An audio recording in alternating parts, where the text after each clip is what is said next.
Welcome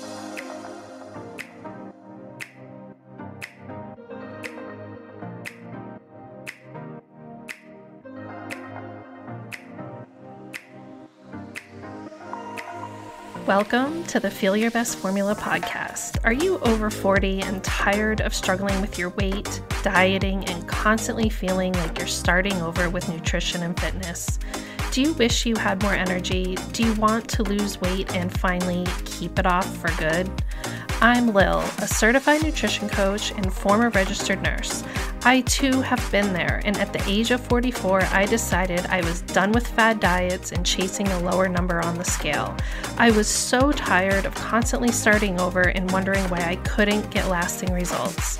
I became a nutrition coach and created the Feel Your Best formula for women who want to build muscle, lose fat, and keep it off for good. If you're ready to build a better relationship with food, the scale, and your body, let's build your formula for feeling your best. If you're new here, make sure to check the episode details for the link to my newbie starter guide. You'll receive an email straight to your inbox with everything you need to start building your Feel Your Best formula. I'm so glad you're here. Now let's dive into today's episode.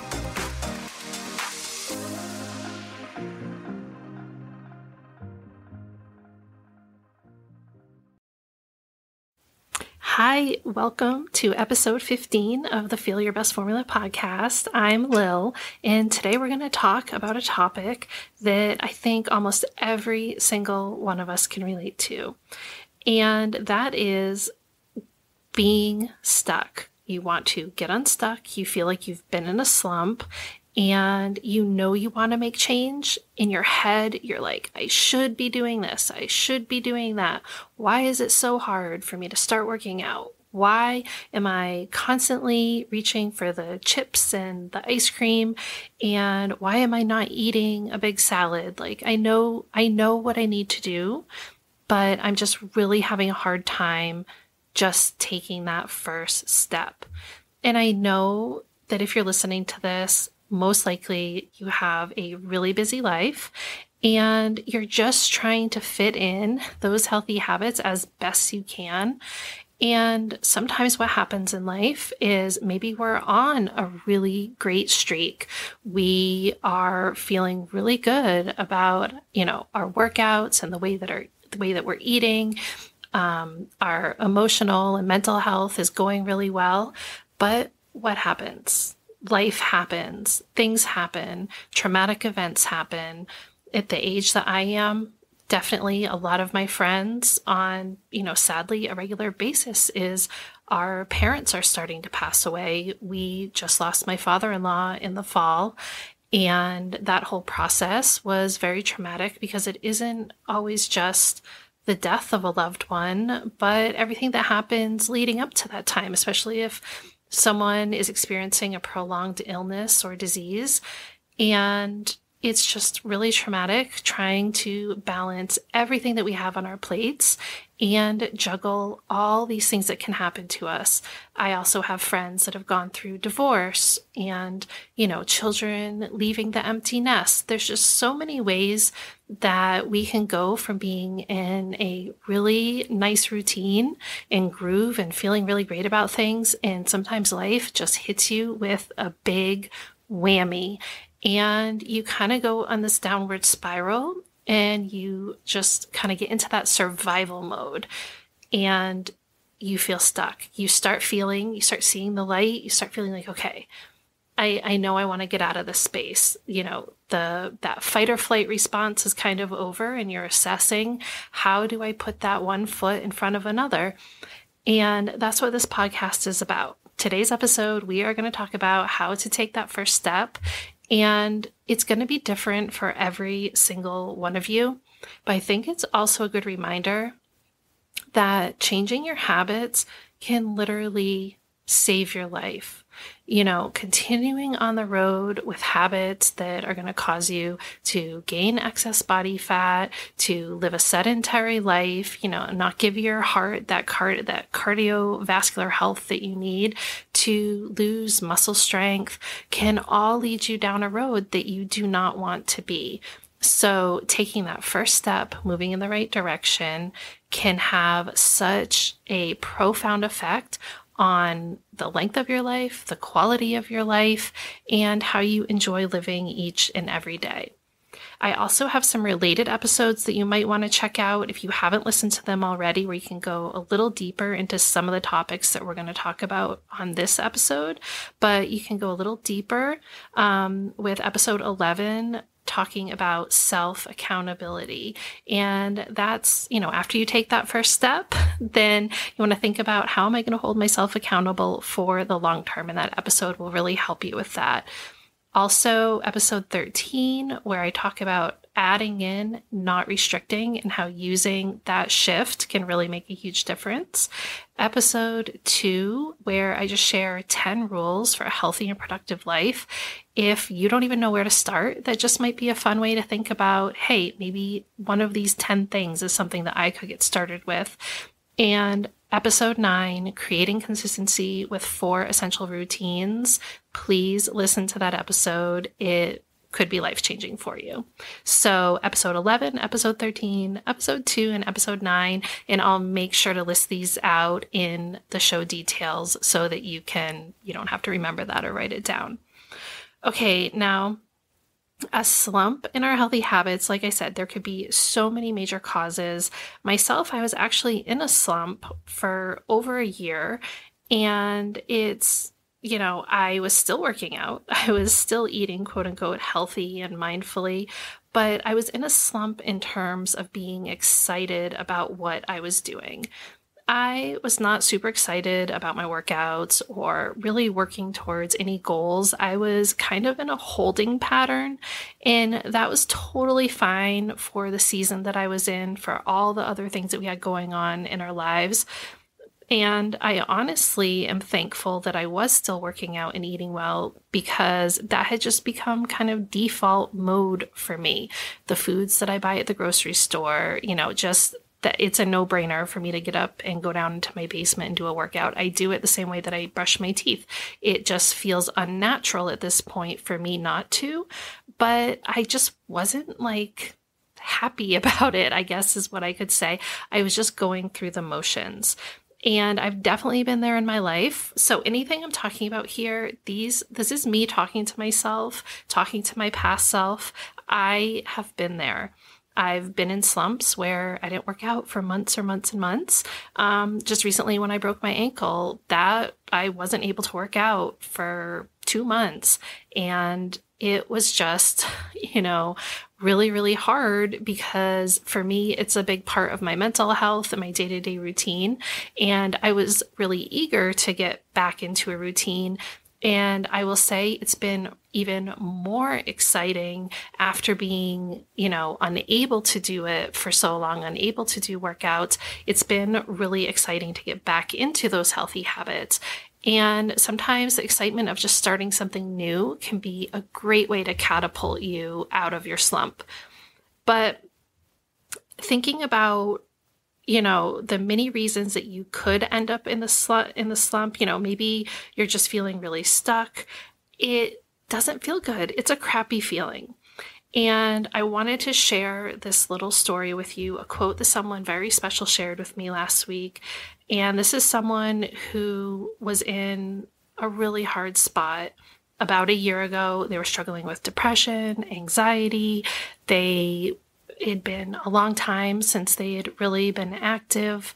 And obviously, everything with the pandemic had just really messed things up with all of those habits and activities that they had been involved with, before everything shut down and changed. So they were in a really rough spot.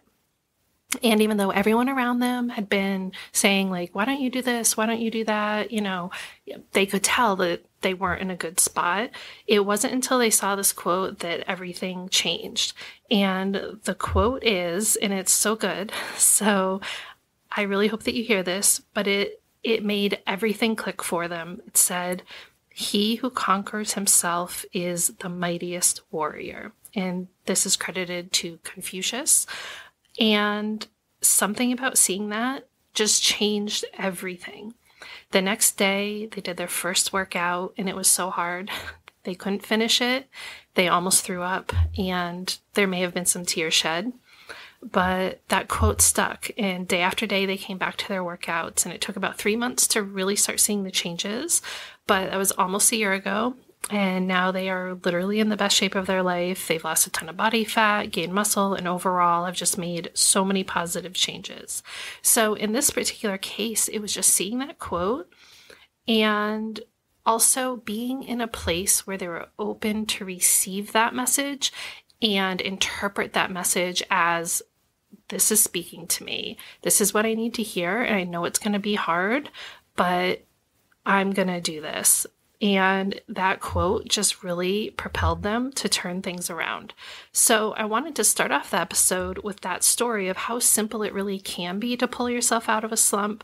It could be something as simple as, for me, years ago, I looked in the mirror and I was like, what is going on? Like, I looked like a stranger in the mirror. I had all these extra lumps and rolls that I just never had in my life. I'd always considered myself someone who was in decent shape and took care of themselves. And I remember just looking in the mirror and being like, well, you got to do something about this. And that was the moment for me. But I know not everyone has those aha moments, or maybe you have those moments and you're like, oh, I know I need to do something, but just that next step just isn't very clear. It's like, what do I do? And maybe you need a more guided way of getting out of your own way. So here's 5 steps I've put together for you to help you, if you feel like you're stuck in that mud and you are just ready to get to work, then listen to this and see where it takes you. So step number 1 really requires having that honest conversation with yourself. Like, are you actually happy with your current energy levels, how you're sleeping, how your clothes fit? Is your level of fitness allowing you to participate in your life in a way that you enjoy? Are you able to keep up with your kids? When your kids ask you like, hey mom, like come down the water slide with me or race me and things like that, do they view you as someone who's going to do those things with them? Or is your current level of fitness holding you back from that? What is your relationship with food? Do you feel like food controls you? Do you feel like you're constantly using food as a crutch? Do you, quote unquote, eat your emotions? Are you overeating? Are you binging? And here's another one. Are you drinking more alcohol than you should be? Do you reach for that bottle of wine at night when you're stressed out? Are you setting an example and showing your kids what healthy habits look like? Are you proud of the way that you're showing up for them? I recommend really just doing a brain dump and writing down all of these thoughts that might be swirling around in your head. There's no rules for this. Just write it down. You could even type it up into a Google Doc and then delete it later. But sometimes getting all those thoughts, good, bad, the ugly, that are in our head, and just being honest about how we really feel can be such a huge step towards taking that next step away from where we don't want to be and towards where we do want to be. Shining a light. I'm such a believer that we have to shine a light on the things we want to change, because if we're just going to keep those things in the dark, if you are binging food in the dark, if you are hiding your habits from other people, that is a sign that something about it needs to change. So all these thoughts that pop up in your head throughout the day where you just don't really have good feelings about your habits, then it's really time to acknowledge them to yourself. You don't even have to tell anybody else about it, but that first step is just saying to yourself, what I'm doing right now isn't really working for me. And I see a lot of denial of, like I said, drinking and alcohol habits, denial of eating habits, and denial of activity level. The reality is, where you're going to go, where are you going to go if you don't change things? Where are you going to end up a year from now, 2 years from now, 10 years from now? If you truly feel that your current habits are working for you in the short term and long term, then you don't need to listen to this episode. Like, you're good. But if you know that the direction you're going is probably going to lead to maybe some health problems or, not feeling good about yourself, then it's really time to get honest with yourself. And that is the first step. Okay, now step number 2, now that you've been honest about your emotions, it's time to grab some objective data, which is where the real honesty happens, okay? And if you don't know what objective data is, it's something, we talked about this all the time in nursing school. Objective data is data you can actually measure. So, for example, someone's temperature, someone's blood pressure, the weight on the scale. These are all things that if I took it, if you took it, if someone taking it next to you, we're all going to get the same number. There's no denying that is the truth. So subjective data is more interpretive data. Like you could say someone looked red in the face, but you don't really have a measure of how red in the face they are or how much they're sweating, things of that nature.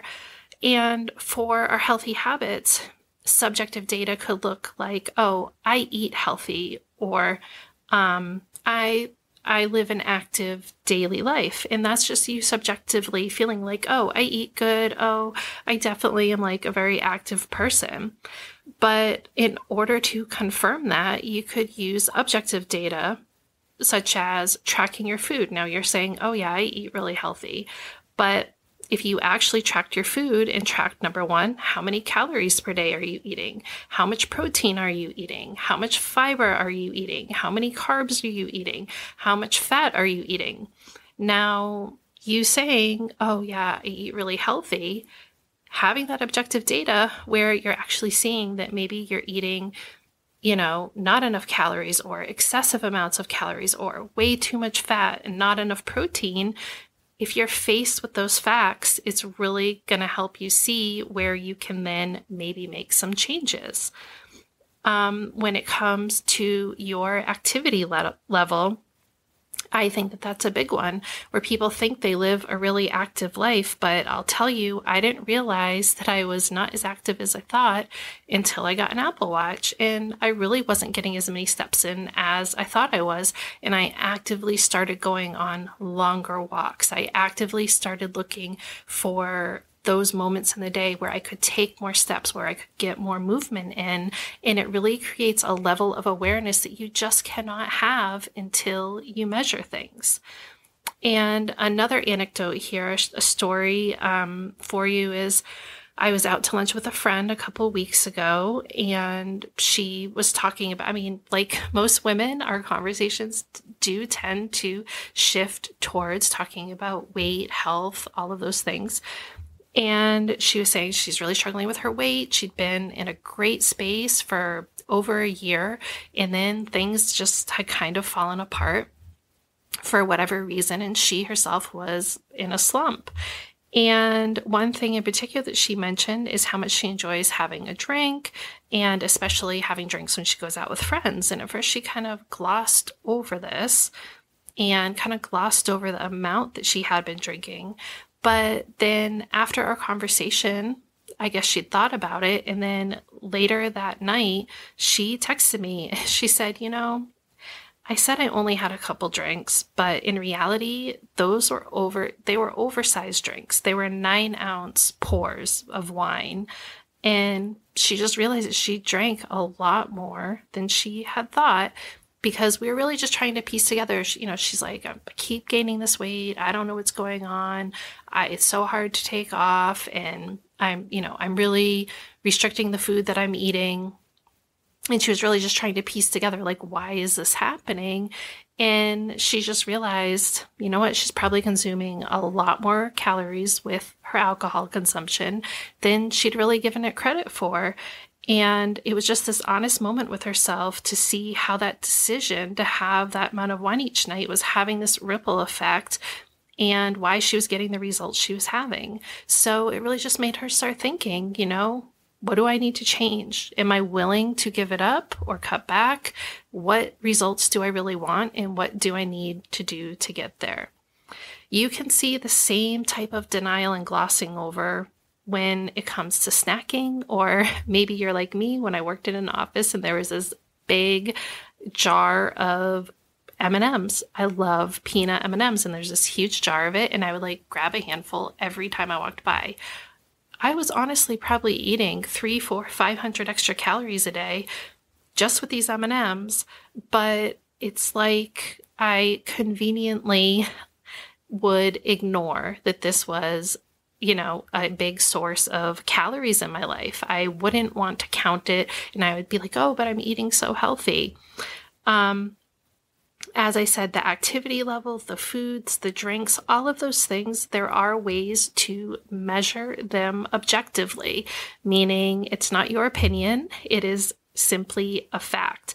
And you know that you are ready for change when you're willing to see the hard facts and be honest with yourself by tracking what you're actually doing now so that you can make the necessary changes to start moving in the right direction. Until you're ready to face the cold, hard facts, you probably aren't ready to put in the work required to make the change.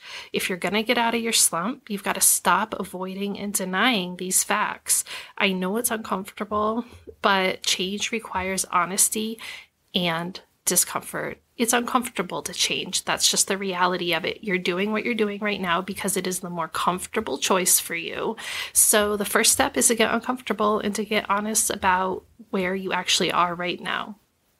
So now that I've been kind of mean to you with the first two steps, and I know it was a little harsh, this third step is going to be a little bit more of a positive note.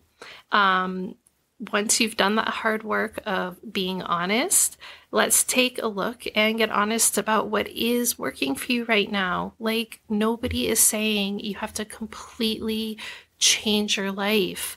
No, I bet you're doing some things right now that are working really well for you. What are some of your habits that you really enjoy and don't want to change at all? Because doing things that we enjoy is really important for our quality of life.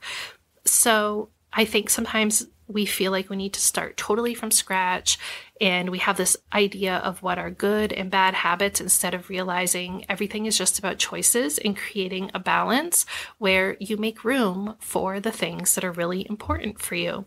So you have to make room for the habits that are going to support your health, and you also have to make room for the habits and the things that you really truly enjoy. So right now, think about what are the things that you should keep. Do you have a dog? Do you walk your dog regularly? Maybe you're walking your dog a couple times a week. Maybe that's something that you could increase and just build on. Do you have a meal planning routine that works for you? Could you maybe just make some tweaks to the foods that you're buying?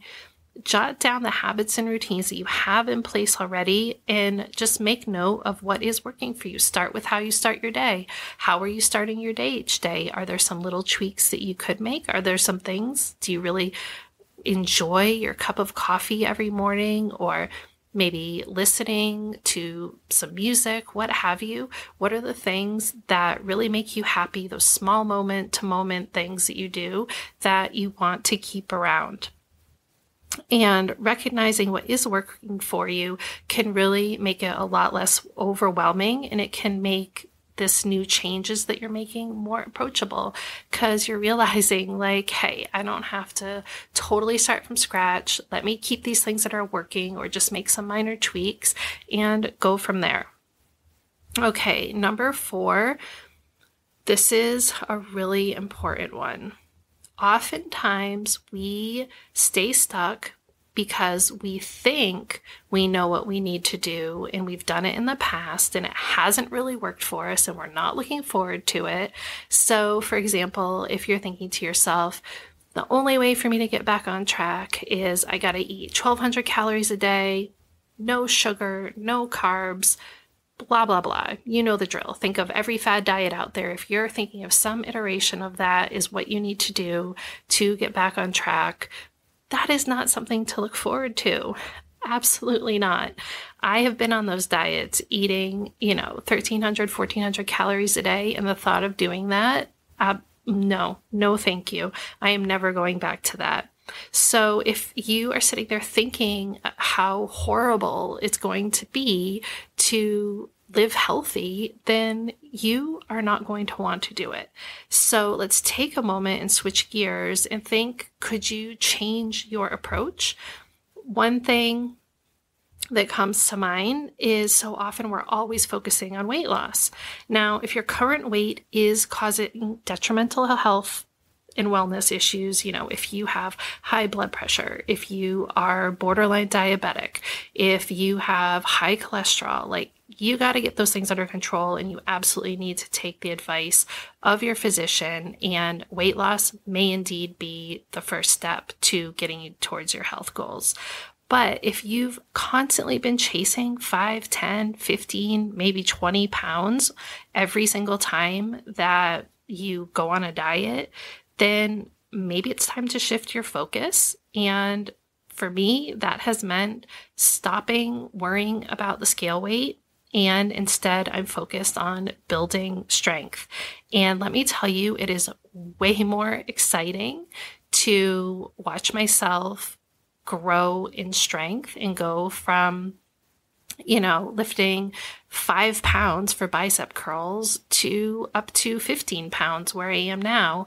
And I have even bigger goals than that. I'm hoping to get to 20, 25 pounds for my bicep curls. And it takes a lot of time. You have to have patience when you're building strength. And weight loss can be this really quick fix. Yeah, if you slash your calories down to 1,200 calories a day, yeah, you're going to lose weight really quickly. But chances are you're just going to be miserable. You're going to gain it all back, and you're not going to want to go through all that again. So I have let go of the number on the scale. And instead, the only number I'm concerned with is what am I gaining in the gym? And I do count my macros, sorry. I do count my macros. I have a certain protein goal that I'm hitting every day. I have a certain calorie goal that I'm hitting every day. I have a whole blog post on it. If you want to read that, I can put it in the show details. But I have stopped chasing weight loss. It still takes mindfulness, intention, but it is such a different experience than constantly getting on the scale and feeling like that number needs to go down or I'm going to have a lousy day. Obsessing over the scale was not working for me. And, you could even apply this. You don't even have to worry about, if you don't want to lift weights, don't lift weights. But could you instead, are you someone that likes to run?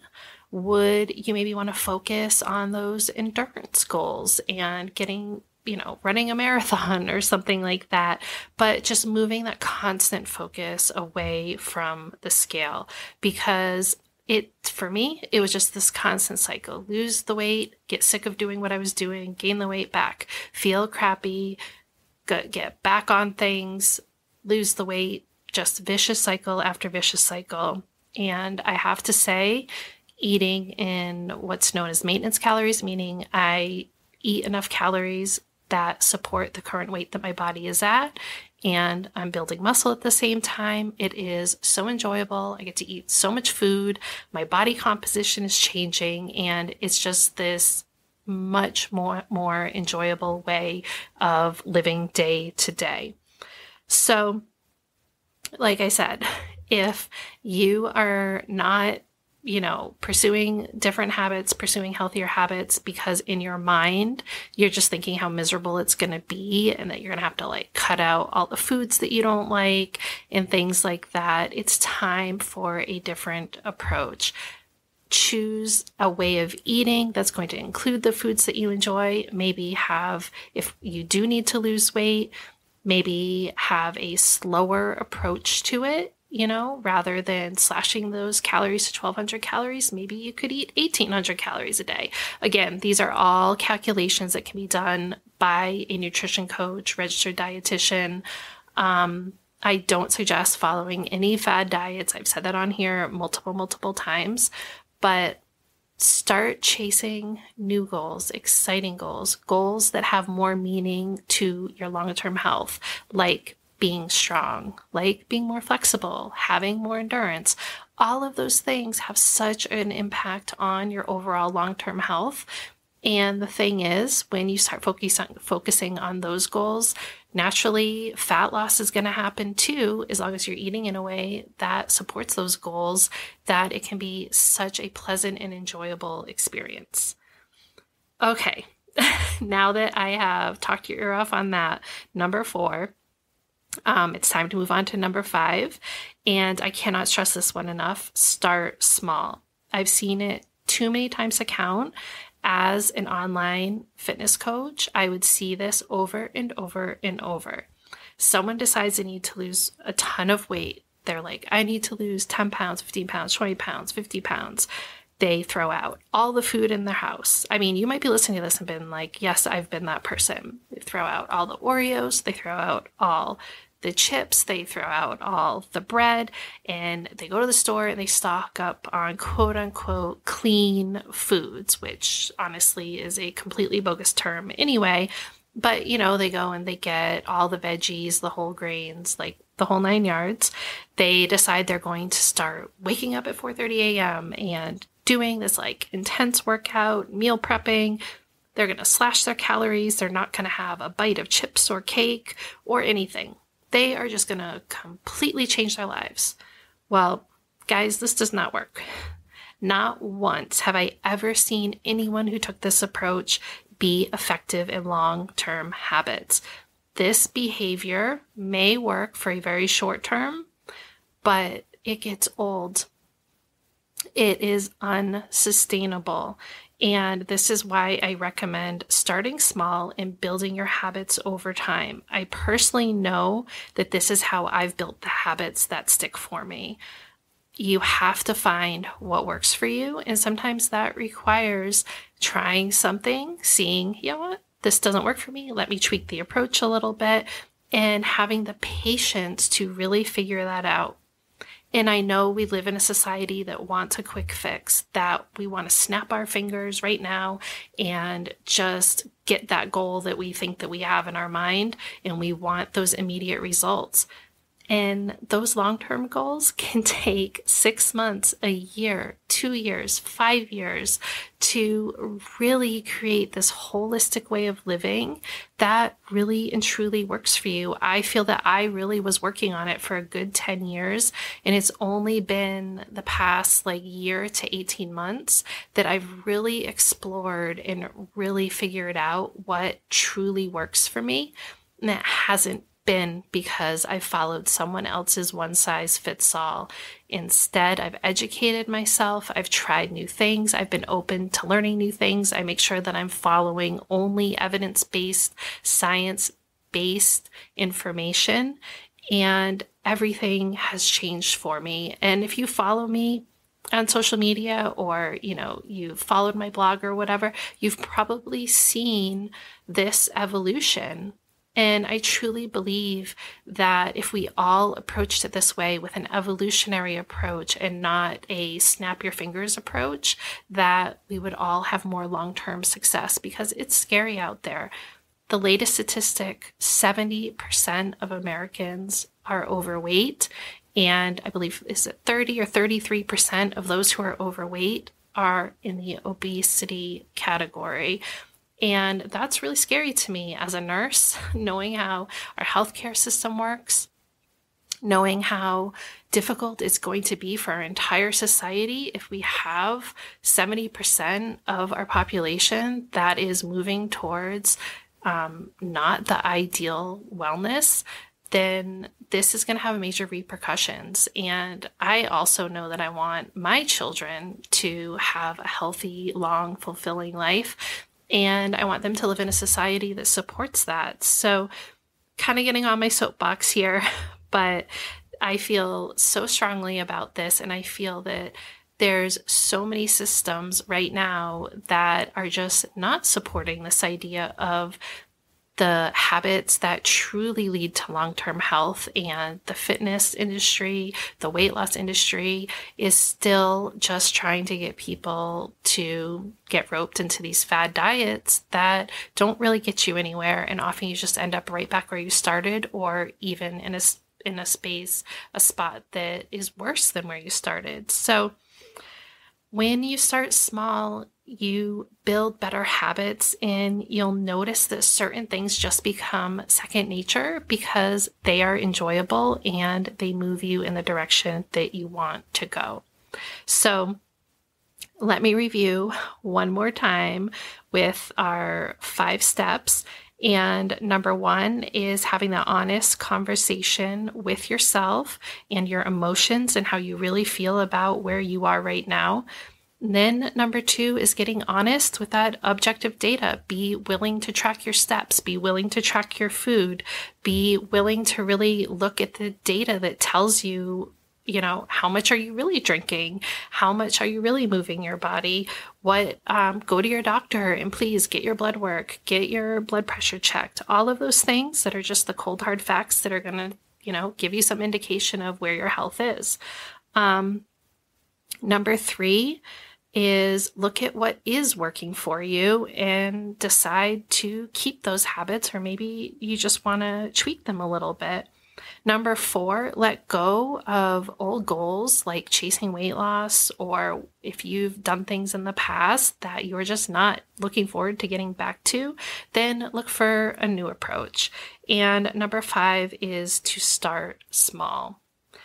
Okay, so that's it. I hope that these tips can help at least one of you out there who's listening and feeling stuck and in a slump. And remember, he or she who conquers themselves is the mightiest warrior.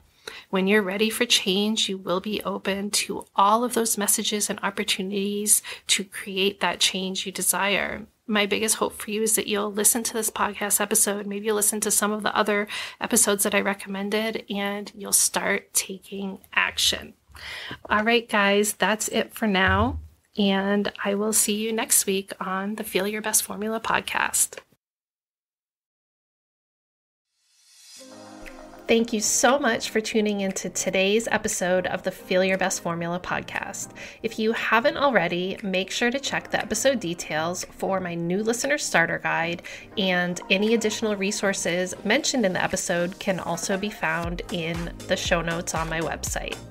You can always find me on Instagram at macroswithlil, and for more healthy lifestyle tips, recipes, and information on my one-to-one and group coaching services, make sure to check out my website. All the links can be found below. If you know someone else who is ready to start building their formula for feeling their best, please share the love and send them a link to the podcast. I hope you found today's episode helpful, and I'll see you back here next week for a brand new one.